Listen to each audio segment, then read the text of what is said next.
Well, on this episode of the Rusty Casual, we pick up a Lada which does not run and probably does not have brakes, and we take it home.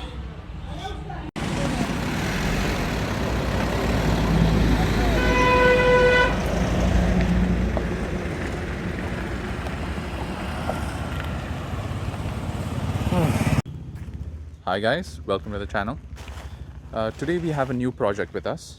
It may look like your regular NE118, but it definitely isn't. It is a Lada. So this is called the Lada Riva.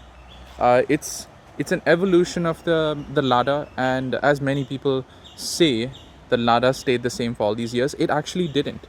If you notice, this body line actually changed, and the Lada, the NE118, the Fiat 124, and the Seat all together make up of the third most popular car in the world. It was the most sold car. So we should be seeing more of them around here, but I guess many of them didn't make their way around here. I think there are a few Ladas around, but this one is special because it's a station wagon, and also because it's a Riva.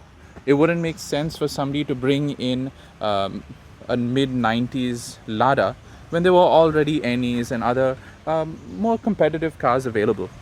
So the 124 was the base for this, and what Lada, what Premier, and what Seat did was they took a licensed copy from Fiat and probably took all the stamps for the body panels, and they rebuilt the car. But they all had their own engines. I don't know about the Seat. The Lada had its own. It's got a petrol engine in here. I'll show you guys that in a bit. The Premier had a Nissan engine, so that's why it's called the NE118, and that's what we had over here. This engine is called it is a 1.5 liter petrol carbureted engine. Yep, carbureted engine, and yeah, that's pretty much it. That's all there is to this engine. This car hasn't been used for the last 20 years. So what I'm going to have to do is I'm going to have to start it up. I'll probably do some preventive maintenance. Like, I'm going to do things like I'll change the oil before I even try it out. I'll check the quality of the oil, see how if there is some gunk in the oil when we drain it, and we'll see how much oil is coming out as well. This should have about 3.5 liters when it drips out. The oil does look okay for 20 years. Okay, probably going to do that a bit later, clean the dipstick. But yeah, I'm going to give this car a wash and return to you guys. But right now I'm just going to show you a bit about the car. So as I was telling you guys, compared to the older Ladas, the body line of this car has changed, and they have moved this shoulder line above. I think also there sometimes is a piece of trim that runs along here, along this second line. We've got a sunroof in this. I think this was an option. Looks like it. Might be from a Fiat. Got a really quirky looking dashboard. Something that looks like it was from the 70s or 80s. But no, this is a mid-90s car. We've got a manual transmission. And lucky for you guys, I did not buy this, so it doesn't cause any strain on me. The owner has sent it with some nice Porsche wheels, but these are 108 PCD, while the Fiat has 98 PCD. So I'll explain to you guys about what PCD is maybe in another video. But yeah, you can't mix these things up. It might have 4 holes, but they won't line up. So we'll have to figure out how to do that, or maybe put on Fiat wheels, because this is a Fiat derived car, probably 98 PCD, I'm pretty sure. There isn't too much info about these cars because I guess there isn't a huge enthusiast community. I might be wrong about that. It's got these quirky taillights. They look like these rectangles, and quite good condition for the age. Yes, it's called a Lada 1500 1500. Looks like this car came from London. I do not have a set of keys, so what I'm going to probably have to do is take off one of the lock barrels, take it to a key maker, and get a set of keys made.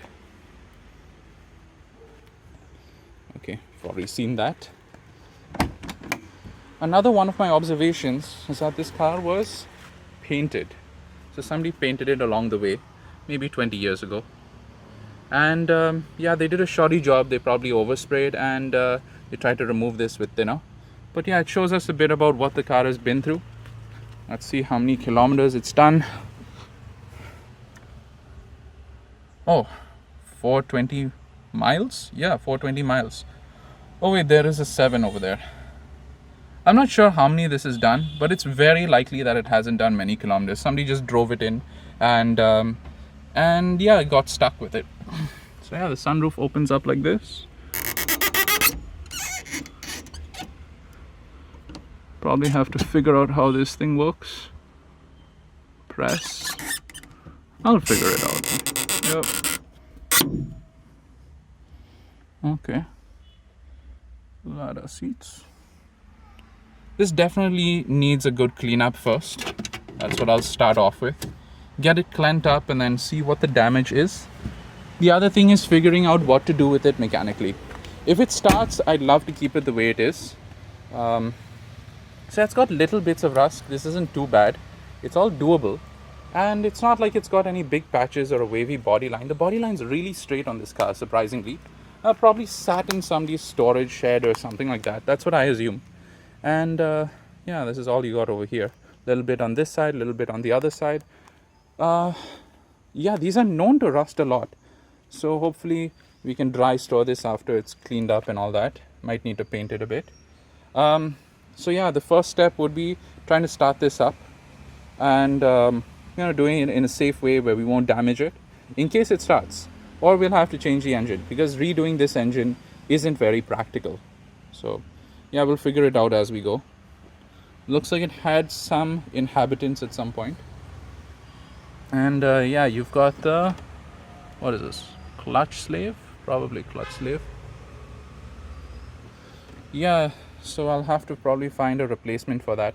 Maybe if we take these things off and send them into Bombay and maybe somebody could find a replacement, something that works in this, we might be really lucky. So let's see how that goes. So stay tuned. I'll wash this thing up and let's see how it looks.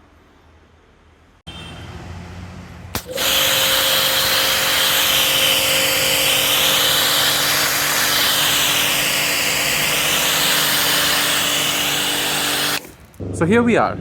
We've washed the car. We've got a bit of a better idea of what the condition is. I've moved it into my shed because well, it was pouring rain yesterday, so I thought okay, it would be easier to work on it in the shed. Also to get under it, I don't want any critters or something creeping up on me. And yeah, we have a better idea of the rust condition and a few other things.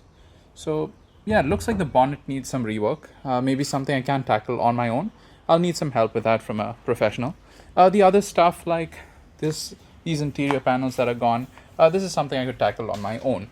And now we'll have to look at the engine. I guess this will have to be another episode because there is a lot of stuff and it could be something really interesting just to tell you guys what you need to do when you're starting an engine that hasn't been started in a long while. So we don't know the condition yet. This car is showing signs of flood damage. There is a belt over here which has some plastics under it. So I'm guessing maybe the water came up to here. There were plastic bags and somebody either pushed the car while it was in gear or they tried to start it by hand or crank or whatever. They tried to turn the engine and the plastic bags got there. There was also a lot of plastics that I got out of the car. I assumed it was rats first, then I thought about it. Somebody also sent me a picture after I put the pictures of this car on Instagram. So somebody sent me a picture and told me, okay, the car was flood damaged. It was in somebody's basement. So yeah, we're gonna have to look at that and make sure that we go about it the right way. Maybe we can save this engine. If we can't, we'll have to look at alternatives because it might not make sense fixing this. It won't be the best bang for your buck. So let's see what to do with this. And maybe till then, you'll work on this. Getting this into a little bit of maybe starting with it. It hasn't been run in maybe about a year and a half. So I have to change a few cables, service it, check on the brakes. It is jammed up. So we'll get to that now.